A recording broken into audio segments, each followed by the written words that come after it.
Suatu ketika Muhammad bin Wazir Al-Harani keluar dari rumahnya menuju kebun setelah asyar, ia bercerita, ketika matahari hendak tenggelam, saya berada di tengah kuburan. Tiba-tiba dari salah satu kuburan bara api yang wujudnya menyerupai sebuah panci kaca, sedangkan mayat berada di tengah-tengahnya. Saya mengusap mata saya dan saya berkata, apakah saya sedang mimpi atau sungguhan?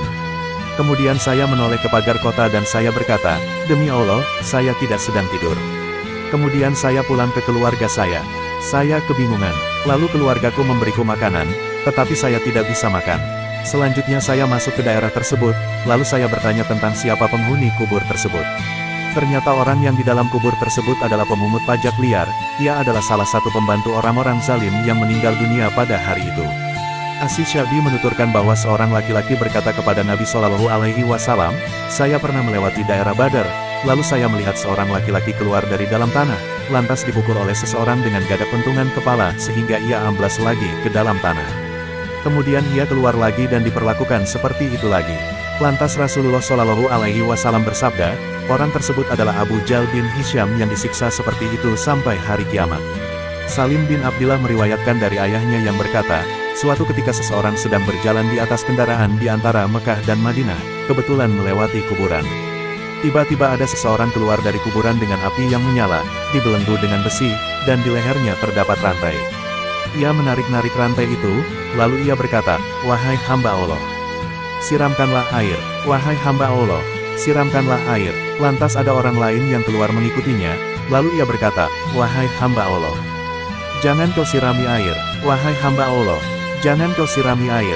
Kemudian ia menarik rantai, lalu mengembalikannya ke dalam kubur. Salim melanjutkan kisahnya, maka si penunggang kendaraan pun jatuh pingsan. Lantara kejadian itu, kendaraan yang ditungganginya menjadi pincang.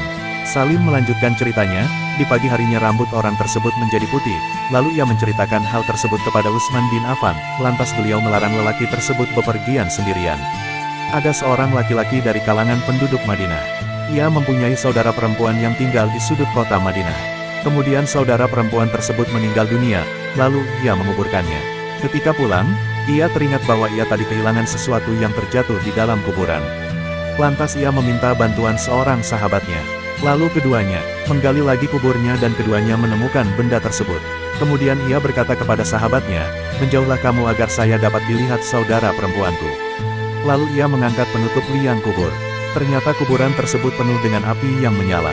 Lalu ia segera mengembalikannya, meratakan kembali kuburnya, dan pulang kepada ibunya seraya berkata kepadanya, bagaimana sebenarnya tingkah laku saudara perempuanku? Ibuku bertanya, memang kenapa? Dia kan telah meninggal. Selanjutnya ia menceritakan kepada ibunya tentang apa yang telah disaksikannya di kuburan.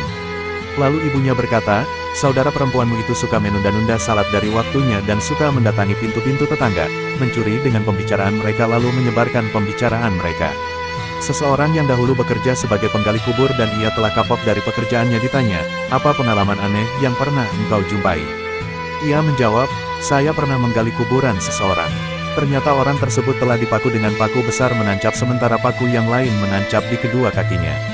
Saya juga pernah melihat tengkorak manusia yang dituangi timah. Pada beberapa kuburan yang saya gali lagi, saya sering melihat orang yang ada di dalamnya telah dipalingkan dari arah kiblat.